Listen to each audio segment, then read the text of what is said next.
Hello, boys and girls, ladies and gents. This is Defub21, and I've just watched the new episode of The Mandalorian twice, so I could give you this review. And uh,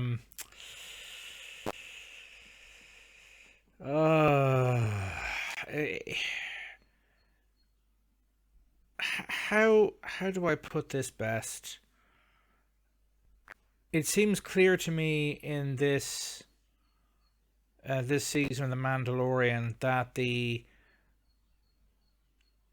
production values are as good as the writing and the storytelling is at best deeply, deeply mediocre. Now, you might say, well, what do you mean by this or by that? And well, the answer is again rather simple. Again, spoiler warnings as always. This episode has excellent sets, excellent props. It's basically about them going to a planet to get the Mandalorian fleet, which isn't really to my mind a fleet at all. So it's a handful of ships back under Bo-Katan's control, and to go talk to the Mandalorians to get them to follow Bo-Katan. They first have to go through an episode, have to do a mission for the planet they're visiting, where the other Mandalorians, Bo-Katan needs to get to follow her again. She needs to convince them to follow them, and they are currently working for a planetary government who they're basically using them as their personal military. And to get to talk to them, she has to get through their civilian government, which demands that they carry out a quote-unquote mission for them, job for them, before that'll happen. And this involves investigating some rogue droids, or droids that have gone rogue and have done damage and maybe even injured some people, to find out what's going on and fix it. And this is kind of the one kind of cool thing about the episode, is to see the battle droids from the Clone Wars, which are present in this episode, to see them in modern CGI, which the combination of modern technology and the very high production values of this season of the show look vastly better than they did in any of the prequel trilogy movies. Apart from that, you've got some nice practical effects robots that are thrown into the mix as well. And again, the production values, the CGI in sequences, the practical effects, the sets are all very good. They're not using the volume, or at least they don't appear to be using the volume anywhere near as much as they, certainly in this episode, as they have previously, if not in this season and in previous seasons. But outside of that, the show is clearly suffering from the same core problem, which is that it's highly episodic in nature. The episodes are short by streaming show standards.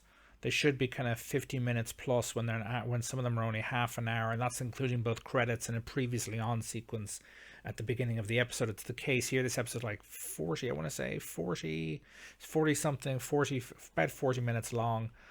And again, you're seeing more truncated storytelling, overly simplified storytelling, because they can't do more complex stories because they just don't have the time on screen to do it. There are apparently reports out there now that there was instructions, if not now, then relatively, a little while back, were sent out ordering that the shows be written and orchestrated in a way, the Disney Plus shows, that would allow them to be put on broadcast television or even on Hulu with advertising, which might explain, well, it can explain this season The Mandalorian, because the show has always been like this. But it's like, it's just so outmoded. It's so outmoded. Story, plot points that should have taken several episodes to run through, even the entire season.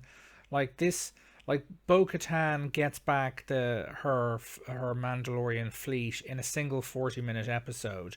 The vast majority of that episode does not have her interacting with the Mandalorians she's trying to get to convince to come back under her leadership, and instead doing this kind of, this robot side quest The actual sequence in which she actually does get them back under her, get them to follow her again, is very short, very kind of truncated, and it comes off, it comes off like very kind of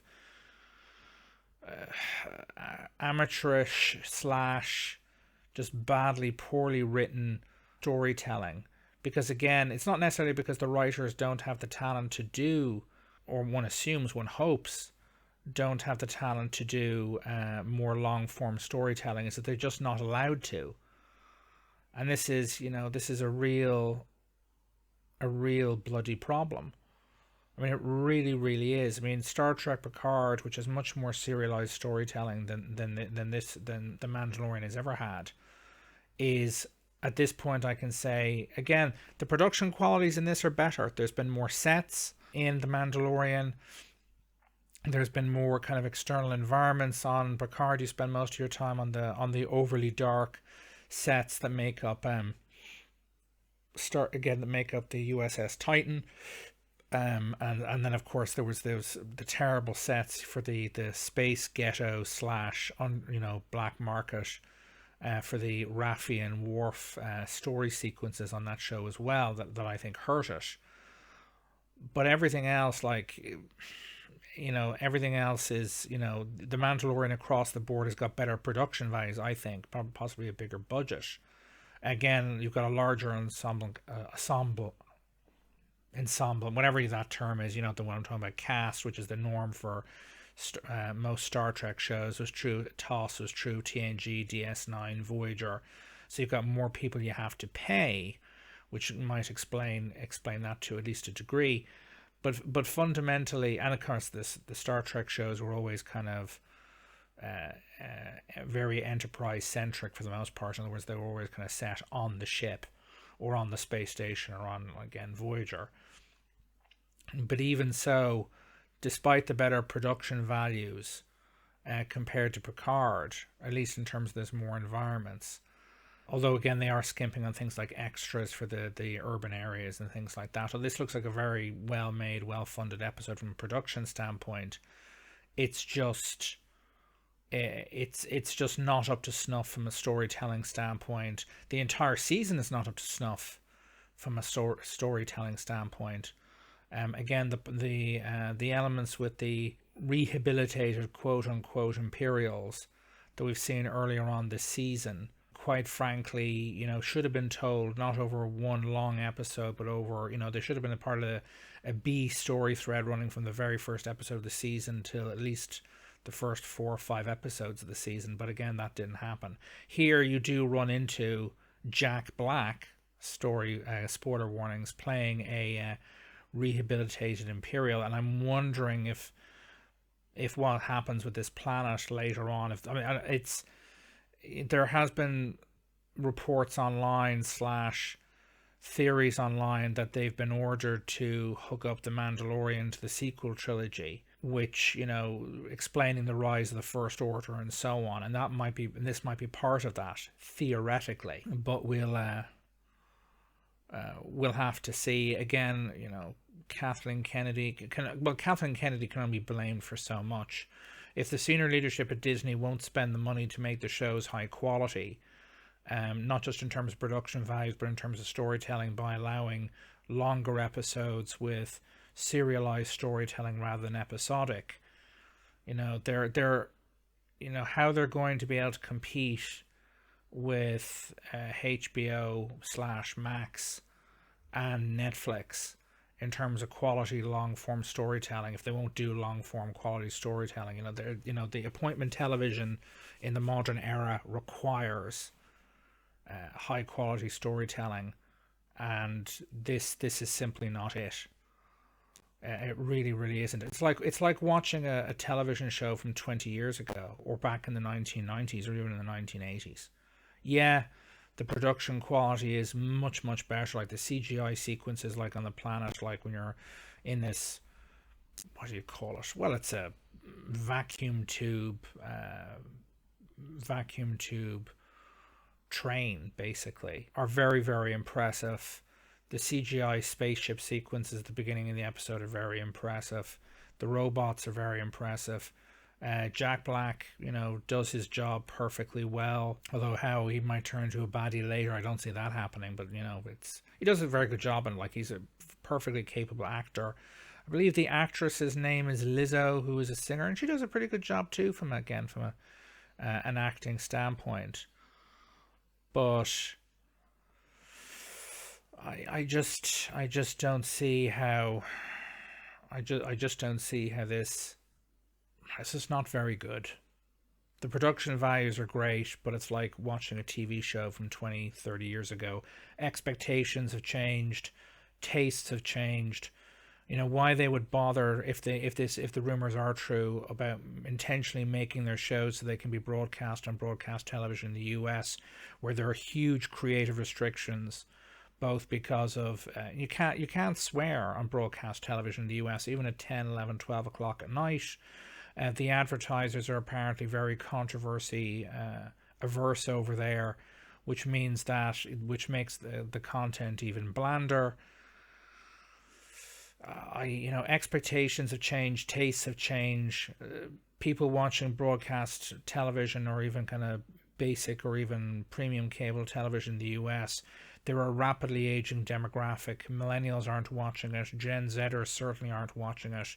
And we're the future consumer base for streaming services in the long term. We're still going to be here, 30 years from now, 20 years from now, 40 years from now. The baby boomers who are driving ratings on broadcast television, basic cable television, and premium cable television in the US are not the future. We are. And our expectations and tastes are different. And this by no stretch of the imagination comes close to meeting those tastes or expectations whatsoever. Again, as I've been saying previously, the quality of the show overall is not good enough to make up for the disaster that was The Last Jedi, the disaster that was Obi-Wan Kenobi, and the extremely poor, if not disastrous, it was poor to the point of being disastrous, Book of Boba Fett. I mean, outside of that, it's not enough. Disney is not going to be able to compete with Netflix and HBO/HBO Max in terms of quality appointment television if this continues. I mean, it really, really isn't. It's the quality of the content just isn't there. Production wise, yes. The acting in this episode, like Jack Black is very good in the role he's cast in. Katie Sackhoff is very good at the kind of character she's playing. Assuming that it is whatever his name is. His name I've forgotten. Assuming it's the actual actor who voices Mando is actually in costume and not a stunt man, because apparently they've been doing that a lot, where he just does the voice recordings remotely, and then some stunt man is actually wearing all the gear. Outside of that, it's not good enough. Star Trek Picard leads the way in terms of how these shows should be written, how their storytelling should be done. It's much better than this. Now, there obviously I have issues with Netflix. They cancel stuff way too readily and easily. There's, not been a show on Netflix that I've wanted to, was to watch for multiple seasons that hasn't gotten cancelled, unfortunately. But outside of that, I'm the only thing I'm watching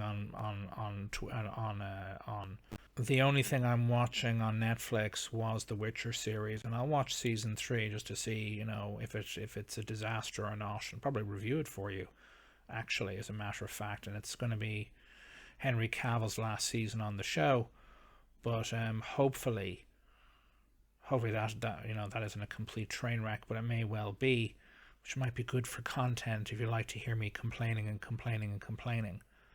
But so far, this is like this. What we've seen so far from Star Wars and Disney Plus, what we've seen from Marvel on Disney Plus, is quite frankly not good enough. And they really do need to up their game in terms of serialized storytelling. in terms of episode length. And if they don't do it again, they might have a saving grace. Their last episode, the last couple of episodes, might be like really, really strong. I mean, again, the last couple of episodes of season 1 and season 2 of this show really saved it. But so far, it's becoming a frankly quite mediocre slog, and it's just not good enough. Anyway, this is Defub21. Let me know your thoughts in the comments. Please like the video, and if you haven't already subscribed to the channel, please do so, and tick the notification bell so you know whenever new content from me is being uploaded. This is Defub21 signing off. Toodaloo.